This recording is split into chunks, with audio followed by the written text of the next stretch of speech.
문재인 새정치민주연합 대표가 이완구 국무총리와 이병기 청와대 비서실장에 대해 스스로 거취를 결정하라고 직격탄을 날렸습니다. 세월호 일주기를 앞두고 추모 분위기가 고조되고 있습니다. 광주, 목포, 여수, MBC 3사는 내일과 모레 이틀 동안 추모 특집 뉴스데스크를 방송합니다. 오드리 헵번의 가족이 조성하는 세월호 기억의 숲 프로젝트에 성금 등 성원이 잇따르고 있습니다. 푸른길 공원을 훼손하는 지하철 2호선 건설에 반대한다는 여론이 일면서 광주시가 곤혹스러운 입장에 빠졌습니다. 여러분 안녕하십니까? 이른바 성완종 리스트가 전국을 강타하고 있습니다. 오늘 광주에 온 문재인 대표는 국무총리와 청와대 비서실장에게 사실상 퇴진을 압박했습니다. 사정받을 사람이 사정을 한다는 건 말이 안 된다는 성 회장의 생전 발언을 인용했습니다. 한신구 기자의 보도입니다. 이완구 총리는 검찰에 가서 피의자 신문을 받아야 한다. 문재인 대표는 현직 총리와 청와대 비서실장이 피의자로 수사받는 일은 역사상 없던 일이라며 스스로 거취를 결정해야 한다고 압박했습니다. 역사상 없었던 일입니다.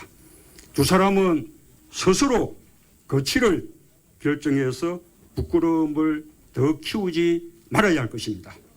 또 고 성완종 회장이 사정받아야 할 사람이 사정을 하는 상황이 말이 되느냐고 말했다며 증거인멸의 우려가 있으니 검찰은 압수수색을 서둘러야 한다고 강조했습니다. 또 박근혜 대통령은 두 사람이 피의자로 수사받게 된 상황과 민정수석실의 수사 관여를 어떻게 차단할지 방안을 밝혀야 한다고 말했습니다. 그러면서 이 같은 박근혜 정부의 부정부패와 불법 대선 자금의 악순환을 끊어내고 정권 교체를 이루기 위해서 조영택 후보에 힘을 실어달라고 말했습니다. 새정치민주연합에 힘을 실어주셔야 성완종 리스트의 진실을 규명하고 박근혜 정권을 심판할 수 있을 것이라고 생각하는데 여러분 동의하십니까? 문 대표 등 당 지도부는 광주시장에서 앞서 열린 간담회에서 광주가 자동차와 문화산업 두 축으로 발전하려면 자동차 산업밸리에 대한 예비 타당성 조사 결과가 중요하다며 관심과 지원을 아끼지 않겠다고 말했습니다. MBC 뉴스 한신구입니다.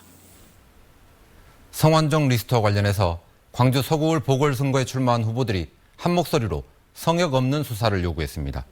정의당 강은미 후보는 이완구 총리 등 성완종 리스트 관련자들의 직무를 정지시켜서 성역 없는 수사 의지를 보여줘야 한다고 말했습니다. 무소속 천정배 후보는 특별검사제를 도입해서 한 점의 의혹도 없이 수사하라고 촉구했고, 조남일 후보는 박근혜 정부의 불법 대선 자금 의혹에 대해서 야당은 명운을 걸고 특검 도입을 관철해야 한다고 주장했습니다. 여배우 오드리 헵번의 가족이 세월호 희생자를 추모하는 기억의 숲을 조성하겠다고 나섰는데 함께하겠다는 이들의 성금이 잇따르고 있습니다. 김진선 기자입니다.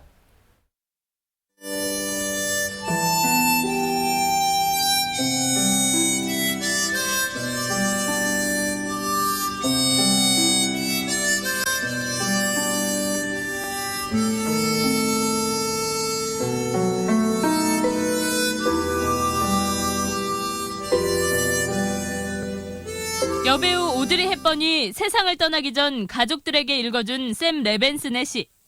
다른 사람을 돕는 손을 잊지 않은 아들 션 헵번은 팽목항 인근에 노란 은행나무 군락인 세월호 기억의 숲을 조성하기로 했습니다. Seeing the photographs of all of those that were lost and meeting their families have plunged us into the deepest of despair, but also brought us to the highest of hopes. 헵번 가족의 기부금으로 심어진 30그루를 시작으로 모금을 통해 숲이 확대되는데 시작 닷새 만에 참여자는 700여 명, 모금액은 4,700만 원을 넘어섰습니다. 한 달 동안 1억 원이 달성되면 숲에는 희생자 가족과 생존 학생들의 메시지를 새긴 기념물이 함께 들어섭니다. Let's take this disaster as an opportunity to talk and to grow as a society. Let's understand that we can learn out of this. 참사 1주기 하루 전날인 내일은 유가족 500여 명이 팽목항에 모여 합동 위령제를 지낸 뒤 사고 해역을 찾습니다. MBC 뉴스 김진선입니다. 세월호 참사 1주기를 앞두고 추모 물결과 참배가 잇따르고 있습니다. 윤장현 광주시장과 조영표 시의회 의장 등은 광주 YMC에 마련된 분향소를 찾아서 합동 분향하고 생명을 최우선 가치로 두는 사회가 만들어지기를 소망한다고 말했습니다. 지난 8일 설치된 시민 분향소에는 희생자 가족의 아픔을 위로하고 선체 인양을 촉구하는 시민들의 발길이 이어지고 있습니다. 세월호 참사 1주기에 맞춰서 광주, 목포, 여수 MBC 3사가 내일과 모레 이틀 동안 진도 팽목항 현지에서 뉴스데스크를 특집으로 진행합니다. MBC 3사는 특집 뉴스데스크에서 현지의 추모 열기를 전하고 세월호 참사 이후 지난 1년 동안 우리 사회의 변화와 해결되지 않은 문제들을 집중적으로 보도할 예정입니다.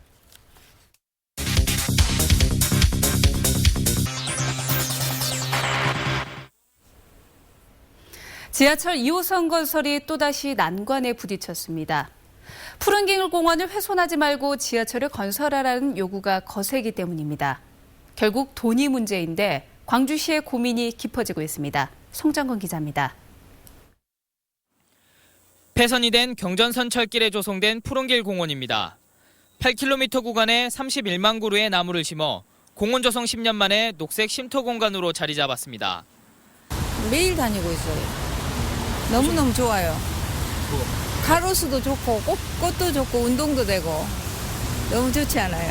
그런데 이 푸른길 공원 일부 구간에 광주시가 도시철도 2호선을 짓겠다는 계획을 내놓자 주민과 시민단체들이 반발하고 있습니다. 지하철 2호선은 계획대로라면 백운광장과 조선대 치대병원 사이에 2.8km 구간에 건설됩니다. 시민단체들은 애써 가꾼 공원이 훼손될 거라며 지하철 건설 철회를 촉구했습니다. 다른 도시에 비해서 그래도 이런 푸른길을 조성했다는 것을 시민들이 굉장히 자부심을 갖고 있는 터에 다시 지하철 공사로 푸른길을 훼손하고 그걸 좀 활용해서 지하철을 건설하겠다는 발상 자체가 또 윤장현 시장 역시 시민운동 시절 공원 조성에 앞장섰다며 공개 항의 서한을 보내 윤 시장을 압박하기도 했습니다. 하지만 광주시는 공원을 관통할 수밖에 없다는 입장입니다. 푸른길 공원을 거치지 않을 경우 지하철 공사비가 애초 계획보다 2배가량 늘어나 1,000억 이상이 든다는 겁니다. 다른 방법도 있긴 있지만은 공사비 차익이 너무 많이 나기 때문에 어차피 공사비가 많이 들어가다 되면은 깊이 고심도로 들어가게 되고 그러다 보면 나중에 운영비 매년 또 운영비를 부담해야 되는 우리 시민들 부담하지 않습니까? 그래서 광주시는 전문가 자문 등을 토대로 조만간 지하철 건설 계획을 최종 결정할 방침입니다. 시민단체는 그 결과를 예의주시하고 있습니다. MBC 뉴스 송정근입니다. 솔라시도 기업도시의 간척지 문제를 해결할 특별법 개정안이 이번 국회 회기에 상정됩니다. 사업 시행자의 부담을 덜어 민간 투자 활성화가 기대되지만 특혜 시비도 제기되고 있습니다. 문현철 기자입니다. 간척지 양도 양수 문제가 마무리돼 탄력이 예상됐던 솔라시도 개발 사업에 간척지 준공 후 땅값 산정이 큰 걸림돌로 떠올랐습니다. 현행 관련법에서는 간척지 매립 목적이 농지가 아닌 도시 개발이면 준공 이후 도시 용지로 감정평가를 다시 하도록 규정하고 있습니다. 처음에 감정평가했던 것보다 나중에 소유권 등록할 때 자기들한테 갖고 그때 감정평가한 금액이 확 올라가 버리니까 면적이 줄겠죠, 갖고 가는 게. 이 사람들이 실제 투입한 금액만큼만 땅을 갖고 가게 돼 있으니까. 이처럼 땅값이 치솟으면 현재 공사 중인 구성지구나 3호지구 개발에 차질이 우려되고 있습니다. 이 같은 문제를 해소하기 위한 기업도시 특별법 개정안이 발의돼 이번 국회 회기에 상정됩니다. 간척지 매립권과 마찬가지로 준공 뒤 소유권 취득때에도 농지 기준으로 평가해 사업성을 확보해달라는 겁니다. 이로 인해 초과 발생한 개발이익의 일부는 지역 발전시설에 재투자하도록 해 개발이익이 사업자에 집중되는 것을 막기 위한 장치도 마련했습니다. 매립공사에 소요된 사업비에 상당하는 매립지만 사업 시행자에게 소유권을 인정하고 나머지 매립지는 국가로부터 추가로 매입해야 하는 겁니다. 이것이 이제 기업의 과도한 부담으로 작용하고 결과적으로 기업도시 개발이 지지부진하게 되는 요인이 되었습니다. 그러나 이번 개정안이 솔라시도 기업도시 간척지에만 국한돼 국회에서 논란이 예상됩니다. 다른 지역 간척 사업자와 일부 정부 부처에서도 형평성과 특혜 문제를 제기하는 등 국회 처리 과정에서 상당한 진통을 예고하고 있습니다. MBC 뉴스 문현철입니다. 광주 하계 유니버시아드 대표단장 사전회의가 폐막했습니다. 51개국 대표단 110명이 참가한 대표단장 사전회의에서는 단체 종목 조추첨과 함께 경기장과 숙박시설에 대한 점검이 이루어졌습니다. 대회 조직위는 보완이 필요한 것으로 지적된 경기장 개보수 작업을 서두르는 한편 오는 6월 열리는 테스트 이벤트를 위해 각 종목 기술 대표를 파견하는 등 대회 준비에 속도를 낼 방침입니다. 혁신도시 이전기관 노조협의회가 혁신도시와 광주 간 버스 노선을 조속히 신설해 줄 것을 촉구했습니다. 노조협의회는 현재 혁신도시와 광주공항으로 가는 버스 노선 한 개만으론 혁신도시 내 교통 수요를 감당할 수 없다며 이같이 요구했습니다. 협의회는 광주시와 나주시가 버스 노선 신설 협의를 제대로 하고 있지 않다며 혁신도시 발전을 위해 대승적인 결단을 촉구했습니다. 오늘 오후 2시 30분쯤 요란한 소나기와 함께 광주에서 쌀락 우박이 올 들어 처음으로 관측됐습니다. 광주지방기상청은 찬 공기가 한반도에 머무르고 낮 동안 일사의에 기온이 오르면서 대기 불안정으로 소나기와 함께 쌀락 우박이 내렸다고 밝혔습니다. 내일 새벽에도 빗방울이 떨어지는 곳이 있겠지만 대체로 맑은 날씨를 회복하겠습니다. 내일 아침 기온은 광주 7도, 낮 최고 기온은 21도로 예상됩니다. 장혜숙 광주 여성재단 대표이사 내정자에 대한 인사청문회가 내일로 예정된 가운데 보훈 인사 여부와 도덕성이 쟁점이 될 것으로 보입니다.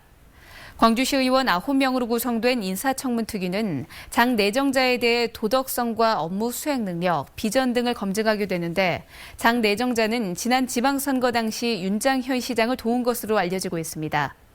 또 최근에는 아동 생계비를 이용한 아동보호시설원장을 비호했다는 의혹이 일어 도덕성 논란도 제기돼 인사청문회 결과가 주목되고 있습니다.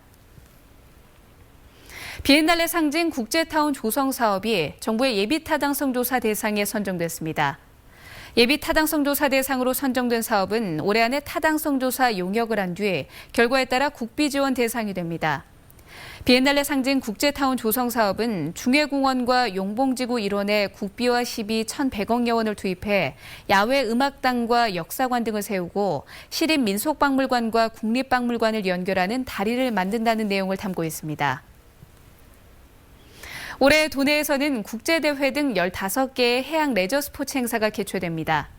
전라남도는 올해 10월 여수와 목포에서 열리는 전국 해양 스포츠제전과 다도해 국제요트대회 등 국제대회 3개와 전국대회 7개 등 모두 15개의 해양 레저 스포츠 행사가 열린다며 해수부 공모와 국민체육진흥기금 사업을 통해 지난해보다 대회 수는 3개, 사업비는 20억 원이 늘었다고 밝혔습니다.